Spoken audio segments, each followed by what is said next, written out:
Conjunctivitis का खतरा बढ़ सकता है। इस बात का जिक्र बीएचयू के सीएमएस के गुप्ता ने की।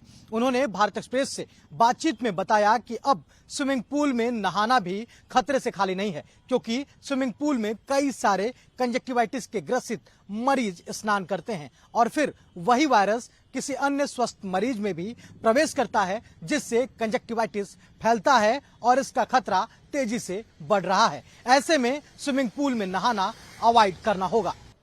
हालांकि बीएचयू के सीएमएस के गुप्ता ने इस बात का भी जिक्र किया कि घरेलू नुस्खे भी कंजक्टिवाइटिस में काफी असरदार साबित हो सकते हैं, जिसमें पानी गर्म करने के बाद उसका इस्तेमाल करना भी काफी अहम है। इसके साथ साथ पानी से आंख धोकर तमाम अन्य चीजों का भी इस्तेमाल किया जा सकता है, जैसे किसी भी व्यक्ति से दूरी बनाए रखना। इसके साथ साथ चद्दर और कंबल का भी खुद ही इस्तेमाल करना।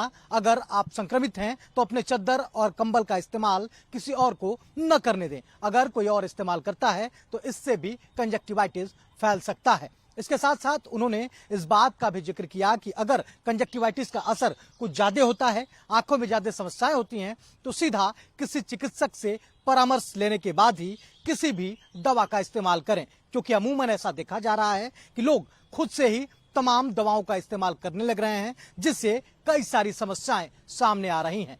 कैमरा पर्सन नवनीत के साथ राहुल पांडे, भारत एक्सप्रेस, वाराणसी। हाँ, मैं doctor K Gupta, medical superintendent sir Sundarlal hospital, BHU Varanasi से बात कर। तेजी से कंजक्टिवाइटिस फैल रहा है, इसके रोकथाम के क्या तरीके हैं, किस तरह से इसे बचाया जा सकता है? जी हाँ, ये बहुत ही अच्छा सवाल आपने पूछा और ये तर्क संगत है और आज के मौसम के समय में ये बहुत ही इम्पोर्टेंट है। जनमानस को समझना चाहिए कि ये एक तरीके की कंटेजियस बीमारी है जो कि वायरल इंड्यूस्ड होती है और इसमें सबसे इम्पोर्टेंट बात है कि ये फैलती बड़ी तेजी से है। तो पहले हमें रोकथाम के बारे में समझना चाहिए। रोकथाम के तौर पे हमें अपनी आंखों को ज़्यादा मलना नहीं चाहिए। इसमें आंखें लाल हो जाती हैं, कीचड़ आना लग जाता है, ग्रिटीनेस हो जाती है, तो उसको हाथ से मलना नहीं चाहिए। आपको उसमें सबसे पहले क्या करना है कि एक आप पहले पानी को लें, पानी को गर्म करें, उसको ठंडा करके उसको आंखों को धोएं। जितनी बार आप धो सकते हैं उसको धोएं अपने कन्वीनियंस के अनुसार। रुमाल, तकिया, हैंडशेक करना, लोगों के पास जाकर के बैठना, बातचीत करना, ये सब चीजें नहीं करनी है और ये अगर आप ऐसा करेंगे तो ये बीमारी फैलेगी जनमानस में। तो हमें ये रोकथाम के तौर पे और प्रिकॉशन जो करने चाहिए वो मैंने आपको चर्चा में लाया।